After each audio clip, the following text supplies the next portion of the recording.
Hello. नमस्कार भाई सभी के लिए। कैसे हैं आप सभी? तो उम्मीद है आप सभी अच्छे होंगे।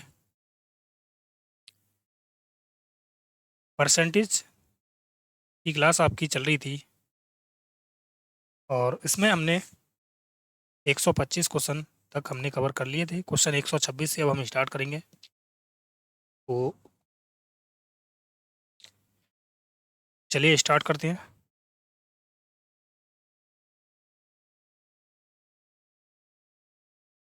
126वां प्रश्न है आपकी स्क्रीन पर। यदि चावल की कीमत में 10% की कमी एक व्यक्ति को 250 रुपये में 22 किलोग्राम अधिक प्राप्त करने में सक्षम बनाती है तो चावल की मूल कीमत प्रति किलोग्राम क्या थी? देखो यार, एक चीज़ ध्यान रखना कि इसे करने के बहुत सारे तरीके हैं। रेशियो मेथड भी है और एक तरीका मैंने आपको बताया था नए अंदाज में। तो आप उसी से करने में सक्षम होना ध्यान रखना। भाई मुझे बताओ कि अगर 10% की ये कमी हो रही है तो ये 22 किलोग्राम अधिक खरीद रहा है, तो 100% पे ये कितना खरीद रहा होगा? 220। यानी वर्तमान में ये 220 किलोग्राम चावल खरीद रहा है। अगर मूल यानी पहले कितना खरीद रहा था, अगर मैं ये निकालना चाहूँ तो मुझे बताओ कि भाई 10% ज़्यादा, 10% की कमी होने पर ये 22 किलोग्राम ज़्यादा खरीद रहा था। अगर मैं इस 22 किलोग्राम को निकाल दूं, इसमें से 10% की कमी ना करवाऊं, तो ये बचेगा 198। यानी 198 किलोग्राम चावल ये पहले खरीद रहा होगा 250 रुपये में। तो 1 किलोग्राम कितने में खरीद रहा होगा, हमें ये निकालना है भाई। 250 रुपये में ध्यान रखना कितना, 198 किलोग्राम। तो 1 किलोग्राम कितने में खरीद रहा होगा, 250 में डिवाइड कर देंगे 198 से। जब डिवाइड करेंगे तो एक बार जाएगा, ठीक है ना। 98, 198, एक ने 198 हो गया। पॉइंट लगाएंगे। अच्छा बचा कितना, 52 हो गया ना। पॉइंट लग रहा है तो जीरो हो जाएगा। तो 19 दूनी 38 यानी दो बार जाएगा। तो 1.2, 19 दूनी 38 हो गया ना।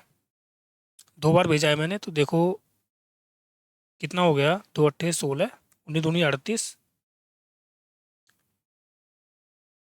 38 और एक कितना हो गया, 39। कितना बचा यहाँ पे, चार। 11 में से 9 गया तो दो, एक पॉइंट लग रहा है, जीरो लगाएंगे, 1000, 1240 हो गया। अब ये कितनी बार जा सकता है? तो 19 छिक्के 114 यानी 6 बार जाएगा। ऑप्शन ए हमारा करेक्ट हुआ इसका। ओके। तो ये तरीका है भाई डायरेक्ट सवाल को करने का। बहुत ही सिंपल तरीका है ये। और रेशियो मेथड से अगर आप इसे करना चाहते हो तो रेशियो मेथड से भी हम इसको बता देते हैं, क्योंकि बहुत सारे बच्चे ऐसे होते हैं जिन्होंने रेशियो मेथड से ही ये पढ़ा होगा। तो एक बार उसको भी हम एक्सप्लेन कर देते हैं, ठीक है। देखिए, जो प्राइस था, प्राइस हुआ है 10% कम, यानी 10 से हो गया 9। तो भाई क्वांटिटी कितनी हुई होगी, 9 से 10 हो गई होगी। मुझे बताओ कितनी क्वांटिटी ज़्यादा खरीद रहा है ये, एक, और उसके हिसाब से 22। एक की वैल्यू 22 है तो पहले ये कितना खरीद रहा होगा, 198। और अभी ये कितना खरीद रहा है, 10, तो 10 की वैल्यू हो जाएगी 220। यानी अभी ये खरीद रहा है 220 किलोग्राम और पहले खरीद रहा था ये 198 किलोग्राम। कितने रुपये में, 250 रुपये में। भाई 198 किलोग्राम 250 रुपये में खरीद रहा है तो 1 किलोग्राम कितने में खरीदेगा, भाग कर दो बस। अगला सवाल देखो। मिस्टर स्टॉर्क ने अपने पास मौजूद धनराशि का 30% ब्रुस को दे दिया। बची हुई धनराशि का 30% नताशा, कैप्टन और विजन में से प्रत्येक को दे दिया। देखो यार, 100% धनराशि होगी और इसने 30% दे दिया ब्रूस को। तो ब्रूस को मैंने बी लिख दिया और ये 30% दे दिया। अब देखो बची हुई धनराशि को, 70% को इसने तीन हिस्सों में बांट दिया है। डायग्राम से करने की जरूरत नहीं है लेकिन मैं बता देता हूँ आपको, ठीक है। बची हुई राशि का, बची हुई धनराशि का 30% इसने 30% दिया है, मतलब ये बच रही है धनराशि, इसका 30% कितना हो जाएगा भाई।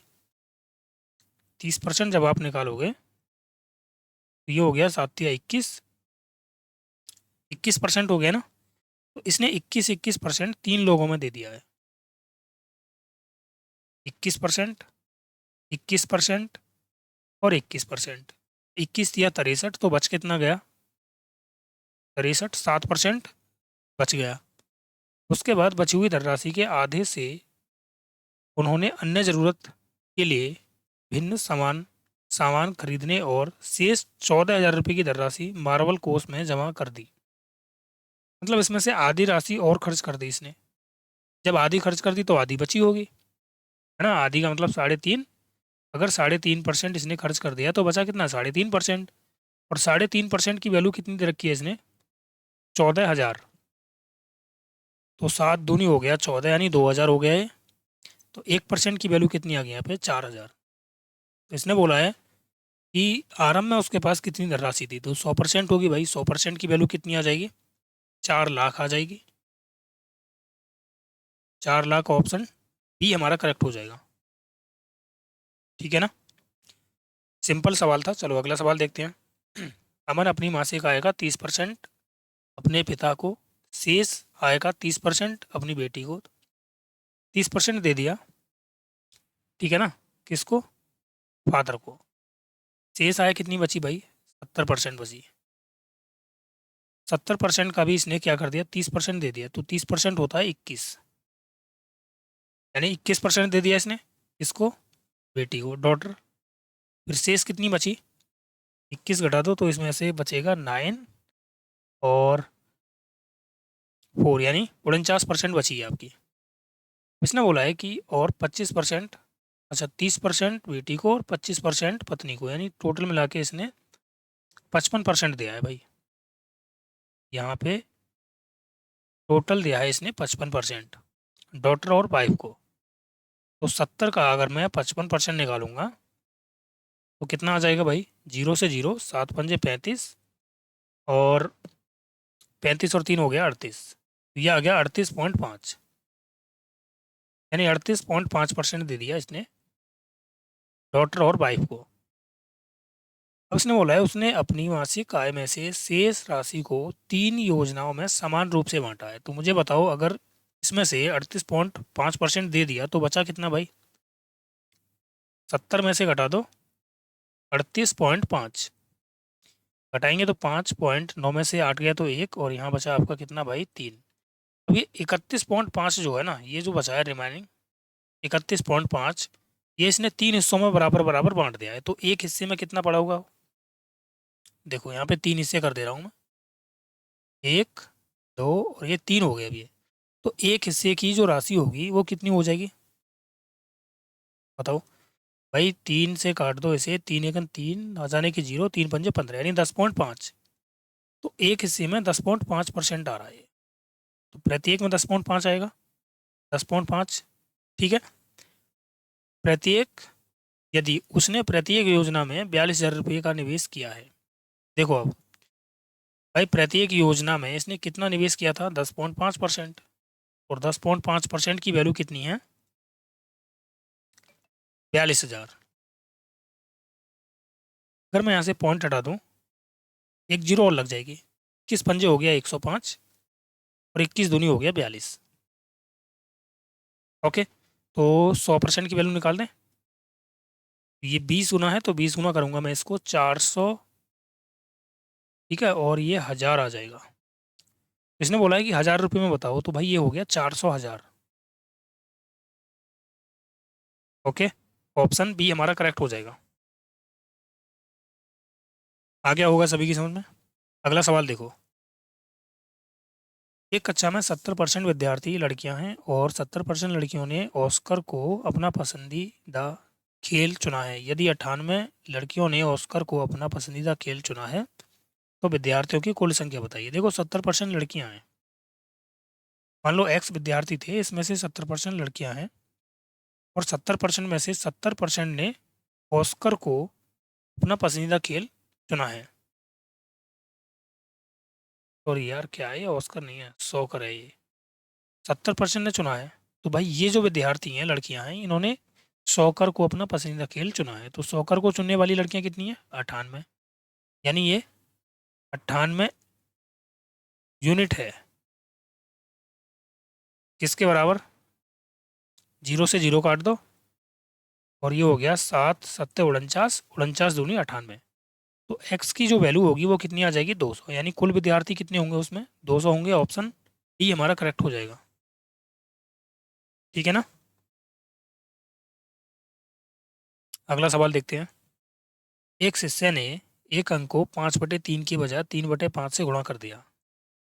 5/3 की बजाय इसने 3/5 से गुणा कर दिया। तो भाई गणना में हुई त्रुटि बताइए। इसे अनुपात में लिख लो, क्रॉस मल्टीप्लाई कर दो, 25/9 हो गया। भाई 25 होनी चाहिए थी संख्या, 9 हो गई, तो कितने की गलती होगी 16 की। 16 की गलती हुई है कितने पर 25 पर। परसेंट के लिए 100, तो 25 चौक हो गया 100, 16 चौक 64, यानी 64%। ऑप्शन बी ये हमारा करेक्ट होगा। ओके। अगला सवाल देखते हैं। जब भी ऐसा सवाल आए तो मैंने आपसे कहा है ये सवाल बहुत सिंपल होते हैं। यदि किसी भिन्न के अंश में 50% की वृद्धि की जाए और उसके हर में 28% की कमी की जाए तो भिन्न का मान 25/36 हो जाता है। मूल भिन्न बताइए। मूल भिन्न मान लो 1 है और 1 के अंश में 50% वृद्धि और हर में 28% कमी, और ये किसके बराबर है भाई 25/36 के। तो 36 दूनी हो गया 72, 25 छिक्के हो गया 150। तो 1 यूनिट की वैल्यू क्या आ गई 2/6। 2/6 का मतलब 1/3। तो हमारी जो फ्रैक्शन होगी वो कितनी होगी, ऑप्शन डी 1/3। ओके। अगला सवाल देखो।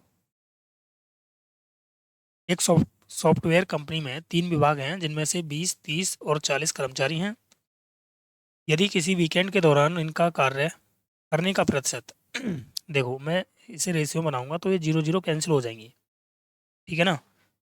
पहले का भाई जो यहाँ पे कर्मचारी हैं वो 20%, ये 30%, ये 40% हैं। तो उस वीकेंड में पूरी कंपनी का कार्य प्रतिशत कितना होगा लगभग। डायरेक्ट डायरेक्ट गुणा कर दो, यहाँ पे एलसीएम गो कर वो ले लो, क्या बोलते हैं उसको, डेविएशन मेथड से कर दो।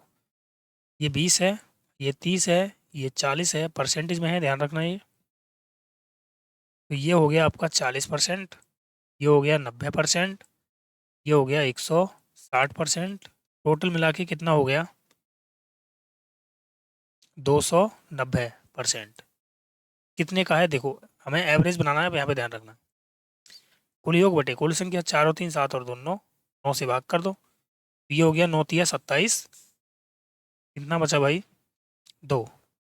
तो 9 दूनी 18, लगभग में 32% आ जाएगा। ऑप्शन डी हमारा करेक्ट बैठेगा। ओके। तो ऐसे सवालों को डेविएशन मेथड से भी कर सकते हैं और डायरेक्ट इनमें गुणा करके भी कर सकते हैं, मैंने आपको बता दी। ठीक है। अगला सवाल देखो। एक कक्षा में लड़कों और लड़कियों की संख्या का अनुपात है 11-9। 20% लड़के 20% लड़कियां पास होती हैं। तो उत्तीर्ण करने वाले विद्यार्थियों का प्रतिशत डायरेक्ट गुणा कर दो। 11 × 3 = 33, 330। 9 दूनी 18, 180। और टोटल सम कितना हो गया 11 और 9 20, 20 से भाग कर देंगे तो ये आ जाएगा परसेंटेज में। 0 8 और 3 11, 3 और 1 4 और 1 5। 0 से 0 कटा और 2 से काटेंगे तो ये आएगा 2 दूनी 4, 2 पंजे 10 और 2 पंजे 10, यानी 25.5%। ऑप्शन डी हमारा करेक्ट होगा। ओके। अगला सवाल देखो। यदि चावल की कीमत में 20% की कमी की जाती है तो एक व्यक्ति को चावल की खपत में कितने परसेंट की कमी करनी चाहिए ताकि उसका खर्च पहले जितना रहे। ऐसे सवालों को करने के लिए 20/120 कर देंगे, ध्यान रखना। अब फॉर्मूला है आपका, वृद्धि है या कमी है उसे हम ऊपर लिखेंगे और बटे में कर देंगे x प्लस 100 में, कहने का मतलब ये है, सॉरी ये 100 में से करते हैं इसको, 100 प्लस माइनस x परसेंटेज में आ जाता है। ओके। तो ये 20 की भाई कमी वृद्धि हो रही है तो ये हो जाएगा 120%, के लिए 100, 20 छिक्के 120 हो गया। 6 से भाग करेंगे तो ये आ जाएगा कितना भाई 16.7% आ जाएगा। Option C. या प्राइस कर लेना यार कि प्राइस जो है ना वो 20% की वृद्धि हुई है उसमें, तो 5 से हो गया 6। तो क्वांटिटी कितनी हुई होगी 6 से 5। क्वांटिटी कितनी कम हुई है 1, कितने से 6 से, परसेंट के लिए 100। 2 तिये 6 हो गया, 2 से 50 बार, 50/3 3% का मतलब क्या होता है, 16.66% होता है। और इसी को इसने 6-7 लिख दिया है, ध्यान रखना, ठीक है ना। अगला सवाल देखो। एक इंजीनियर संस्थान में एक विद्यार्थी के ग्रेड ग्रेड का मूल्यांकन आंतरिक परीक्षण 30%। देखिए आंतरिक को मैंने आई लिख दिया। आइसो ने असाइनमेंट असाइनमेंट को मैंने ए मान लिया। इसमें 30 है, इसमें भी 30 है। और बाहरी परीक्षा, तो बाहरी परीक्षा को मैंने बी मान लिया, ठीक है ना, बी ई, बाहरी एग्जाम के आधार पर 40-30 और ये 30 है, ठीक है। यदि किसी विद्यार्थी ने आंतरिक परीक्षण में 90%, मतलब इसमें इसने 90% किया है, इसमें 95% और इसमें 75%, तो विद्यार्थियों का समग्र ग्रेड कितना होगा।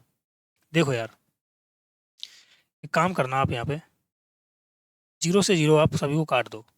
ये आपका सेम सवाल है जो मैंने अभी आपको कराए थे, डायरेक्ट गुणा करके। एक तरीका तो यह है कि इसकी डायरेक्ट गुणा कर दो, 9×3=27, 270, और 3×5=15, 3×7=27 और 1×28 हो गया। 75 चौक कितना होता है, 300। टोटल सम कितना हो गया, 5, 8, 7, 15 का 5 हासिल 1, 2 और 2 4 और 3 7 और 1 हासिल का 8 हो गया, ठीक है ना। बटे में कुल योग कितना है भाई, 3 और 3 6 और 4 10, 10 से भाग कर दो तो आंसर आ गया 85.5%, ऑप्शन डी, ठीक है ना। कुछ भी नहीं था इस सवाल में, केवल लैंग्वेज बड़ी दे रखी थी उसने। और दूसरा तरीका ये है कि भाई उसमें आप क्या मानोगे, एक्स मान के कर सकते हो, ठीक है ना, एक्स मान के कर सकते हो। और कैसे कर सकते हैं, और ये तरीका है कि आप डायरेक्ट इसका देखो ऐसे निकाल सकते हैं कि भाई इसमें 90 थे, 90 में से 30%, सॉरी 30 में से 90% हासिल क्या है, तो ये कितना हो जाएगा, 27% हो जाएगा। फिर भी बात वही आएगी आपकी, देखो चलो निकाल देते हैं। भाई इसने बोला है कि आंतरिक परीक्षणों में 90%, यानी 30 में से इसने 90% हासिल किया है, तो ये आ गया आपका 27% हो गया। और 30 में से फिर इसने कितना कितना किया है, 95%। 95% यानी 95, 100, ये आ जाएगा 0 से 0, 3×5=15, पॉइंट लगा देंगे, 3×7=27 और 1×28, यानी 28.5% हो गया।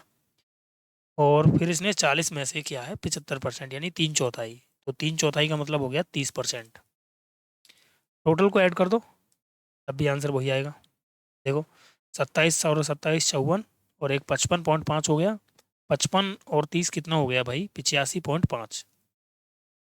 बात वही है। ठीक है ना, कैसे भी आप इसको बना सकते हो। अगला सवाल देखो, ये सवाल अच्छा है आपका और ये फेमस सवाल है आपका। विभिन्न स्कूल के कुछ विद्यार्थी, केवल लड़के और लड़कियां, ओलंपियाड परीक्षा में शामिल हुए। 20% लड़के और 15% लड़कियां परीक्षा में अनुत्तीर्ण हो गए। परीक्षा उत्तीर्ण करने वाले लड़कों की संख्या परीक्षा उत्तीर्ण करने वाली लड़कियों की संख्या से 70 अधिक है, और कुल 90% विद्यार्थी अनुत्तीर्ण हुए हैं। तो यहाँ पे एक काम करना कि अगर मैं ऐसे देखता हूँ कि अगर 20% लड़के हैं तो 20 बी प्लस 15 गर्ल्स, और ये टोटल किसके बराबर है, 90 के। परसेंट आएगा ना बटे में, तो उस परसेंट को यहाँ पे भेज दो। ठीक है ना, माइंड से कैलकुलेट करके। अब देखो लड़कियों की संख्या से 70 अधिक है, मतलब लड़के ज़्यादा होंगे पास होने वाले, यानी 80 बॉय माइनस 85 गर्ल्स बराबर कितना है, 70। और परसेंट आएगा बटे में, तो इसको 2 जीरो में यहाँ पे चिपका दो। अब देखो कर सकते हैं ना ऐसे, कुछ भी निकाल सकते हो। अब यहाँ से क्या निकाल दे हैं, परीक्षा में शामिल होने वाले विद्यार्थियों की संख्या निकालनी है। ऊपर वाले में अगर मैं 4 से गुणा कर दूं पूरे में, ओके, 4 से अगर मैं गुणा कर दूं इसमें, इसे मैं नीचे लिखता हूँ, नीचे लिख रहा हूँ फिर मैं यहाँ पे, ठीक है ना। जब मैं नीचे लिखूंगा तो ये कितना आएगा, 20 चौक 80 प्लस 15 चौक 60 बराबर 9 चौक 36, 36,000। अब देखो, माइनस माइनस माइनस, तो ये कैंसिल हुआ और ये आ गया माइनस का कितना, 5 8 और 6 14, यानी 145 जी। माइनस से माइनस कैंसिल हो जाएगा, इस वजह से मैंने माइनस लगाया नहीं है। तो भाई 36,000 में से 7,000 घटाएंगे तो ये आ जाएगा 29,000। 29 से काटेंगे, 29 पंजे 145 होता है, यानी 29 से ये 5 बार कट जाएगा। 29 एकन 29 हो गया, 29 पंजे 145 हो गया, 5 से फिर काटेंगे तो जी बराबर आ जाएगा 5 दूनी 10 यानी 200। ओके, एनी डाउट किसी को। जी की वैल्यू हमने निकाल ली है, तो या तो यहाँ पे रख दो, चाहे यहाँ पे रख दो, चाहे यहाँ पे रख दो, कहीं भी रख दो, वहीं से आंसर आ जाएगा। मैं पहली वाली इक्वेशन में रख रहा हूँ यहाँ पे।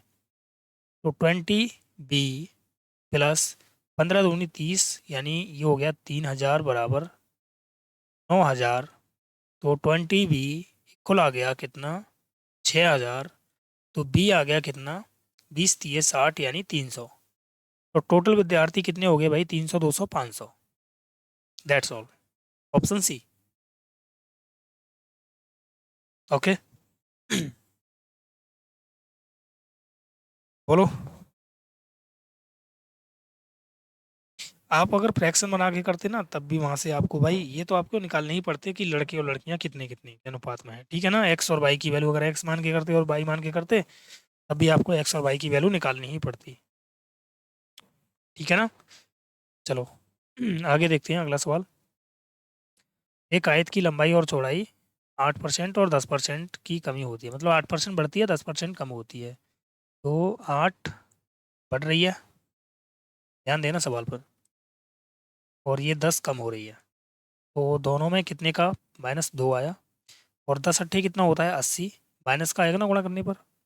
80 में 100 से भाग करेंगे, 0.2 अंक बाद लगेगा, मतलब यहाँ लगेगा, तो ये आ जाएगा आपका माइनस का 2.80। कमी होगी भाई 2.8 की। आया ना आपकी समझ में भाई। 10, भाई ये वही तो चीज़ है कि 8 - 10 -10 गुणा 8/100, यही चीज़ है। माइनस का 2, माइनस का कितना बचा 0.8, तो ये आ गया माइनस का 2.8। अगला सवाल देखते हैं। 15% की कमी हो रही है। अब देखो यहाँ पे थोड़ा सा है ना, पॉइंट में आएंगी चीज़ें। 15% की कमी हो रही है, तो ये क्या कर रहा है, 2 किलोग्राम ज़्यादा खरीद रहा है, ठीक है ना। तो 100% पे कितना खरीदेगा, हमें ये निकालना है। 100% पे कितना खरीदेगा, तो ये आ जाएगा 200/15। ये आ जाएगा ना, 5 से काटो, 5 या 15 और 5 चौक 20, यानी 40/3 आ गया ये। वर्तमान में खरीद रहा है ये। तो सवाल ने बोला कि नमक की घटी हुई कीमत प्रति किलोग्राम कितनी है, मतलब आज की बतानी है हमको, ध्यान रखना आज की। मुझे बताओ ये वर्तमान में कितने किलोग्राम खरीद रहा है, ये 40/3 किलोग्राम। जब कीमत कम हुई है तो ज़्यादा खरीद रहा है, यानी 40/3 किलोग्राम ये खरीद रहा है कितने रुपये में, 272 रुपये में। तो हमें 1 किलोग्राम कितने में खरीद रहा है ये निकालना है बस, ठीक है ना। इसे थोड़ा सही से लिखते हैं यार। 40/3 किलोग्राम खरीद रहा है ये 272 रुपये में। तो 4 से काटते हैं 4 से काटेंगे, 4 × 5 = 24, 4 × 8 = 32। तो 1 किलोग्राम कितने में खरीदेगा, 3 से गुणा कर देते हैं, 3 × 8 = 24, 3 × 6 = 18 और 2 20। 10 से अब भाग होगा, तो यह आ जाएगा 20.4, ऑप्शन ए। ओके, चलो अगला सवाल देखते हैं अब। देखो, एक निर्माण इकाई में यह देखा गया कि कच्चे माल की कीमत में 20-25% की वृद्धि होगी, मतलब कच्चा माल अगर 100 रुपये था प्राइस उसका, तो 125 हो गया। और श्रम लागत कच्चे माल की लागत के 30% से बढ़कर कच्चे माल की लागत का 38% हो गया। जो श्रम लागत थी वो 30% बढ़ गई, मतलब जो हमारा खर्चा था ना, वो जो कीमत थी उसी में भाई 30% की वृद्धि होगी। अगर इसमें 30% की वृद्धि करेंगे तो 130/100 हो जाएगा, है ना। और कच्चे माल की जो लागत थी, लागत का कच्चे माल की लागत का बढ़िया ध्यान रखना, कितना 38%, मतलब इसका 38% बढ़ गई है, तो ये 138/100 हो जाएगा। ठीक है ना।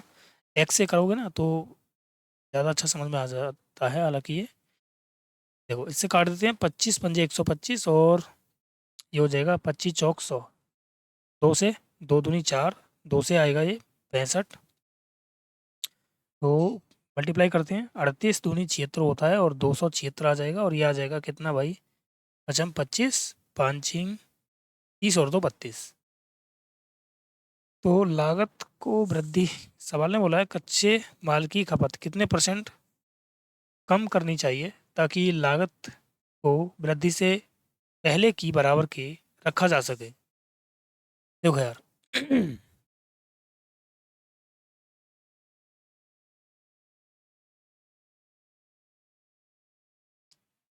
सवाल मैंने उल्टा कर दिया यार ये। देखो, तो समझना, सवाल ने ये बोला है कि कच्चे माल की कीमत 100 रुपये थी तो वो होगी 125। अब इसने बोला है कि श्रम लागत कच्चे माल की लागत के 30% से बढ़कर कच्चे माल की लागत का 38% हो गई। मतलब जो श्रम लागत थी, जो एक्स्ट्रा खर्चा था, वो 30% बढ़ गया। अगर यहाँ पे अगर ये 30% बढ़ा है ना, तो सवाल का कहने का मतलब ये है कि यहाँ पे ये 38% बढ़ गया है। ये कहने का मतलब है इसका। और ये चीज़ें हैं अनुपात में। सॉल्व कर दो, अब तो कर दोगे भाई, 0 से 0 कट गया ये। 25×5 = 125, 25×4 = 100, 4 से काट दें क्या इसको, तो ये आ जाएगा 4×3 = 12, 4×4 = 16, 4×5 = 20, ये आ गया इतना, यानी 130 अनुपात ये आ गया 25, 5×4 = 20, और 2 = 22, 5×3 = 15, और 2 = 17। देखना भाई, कच्चे माल की खपत कितने % कम की जानी चाहिए। अच्छा, खपत की बात बोली है इसने, तो मुझे बताओ कि अगर मैं खपत निकालना चाहता हूँ यहाँ से, तो ये तो भाई प्राइस की बात थी। ये क्या था, आपका प्राइस था। अगर प्राइस ये है तो क्वांटिटी कितनी होगी भाई, 1725/130, ये होगी ना। तो मुझे बताओ खपत में कितने की कमी होगी। अगर मैं देखता हूँ यहाँ से, तो ये आ जाएगा 5.24, और बटे में आ जाएगा कितने से हुई है, 172.5% के लिए 100। सॉल्व कर दो इसको, पॉइंट से पॉइंट खत्म हो गया। कितनी बार कट सकता है ये, 25 से कट रहा है क्या, ये 5 से, चलो काट लेते हैं, 5×3 = 15, 2 बचा, 5×4 = 20, और 5×5 = 25, तो 5 से पहले इसको काट लेते हैं, 5×8 = 40, 5×5 = 25, 5 से काटेंगे फिर, तो 5×6 = 30, 5×9 = 45 हो गया, 5 से ये 17 बार कट गया, यानी ये आ गया आपका, ये 17 है, ध्यान रखना। यहाँ लिख देता हूँ 1700/69%। अब 69 को है ना, थोड़ी देर के लिए आप भूल जाओ, इसे मान लो आप 70, लगभग में चलेंगे ना, इसे मान लेते हैं 70। अगर मैं 70 मानता हूँ, 0 से 0 कट जाएगा, 7 से काटूंगा तो कितनी बार कटेगा, 7×2 = 14, कितना बचा, 3, 7×4 = 28, यानी 24 के समथिंग जाएगा भाई, 24.6, ऑप्शन सी हमारा करेक्ट बैठेगा। ठीक है ना, 24.6। बोलो, आया क्या आपकी समझ में।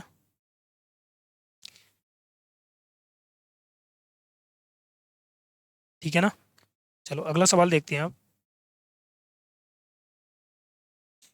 एक संख्या ए का 11/5 संख्या बी के 22% के बराबर है। तो देखो यार, 11 दूनी हो गया 22, 5 दूनी 10, यानी 10% हो गया। तो मैं लिख ही देता हूँ, वरना यहाँ पे आप सब वो हो जाओगे, कंफ्यूज हो जाओगे। सवाल ने ये बोला है कि ए का 11/5 भाग जो है वो बी के 22% के बराबर है।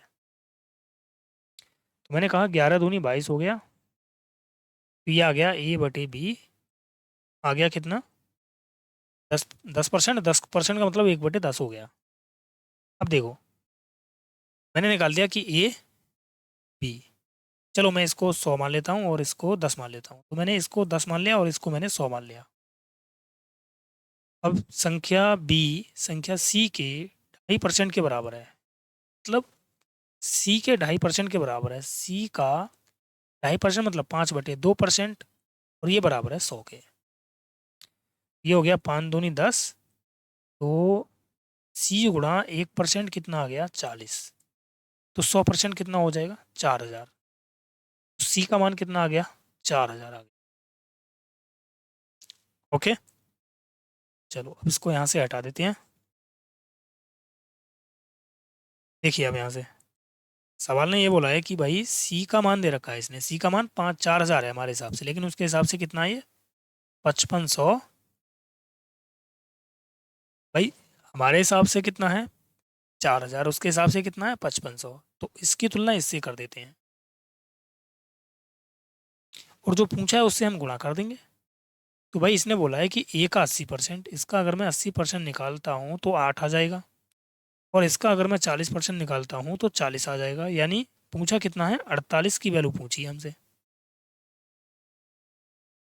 बस।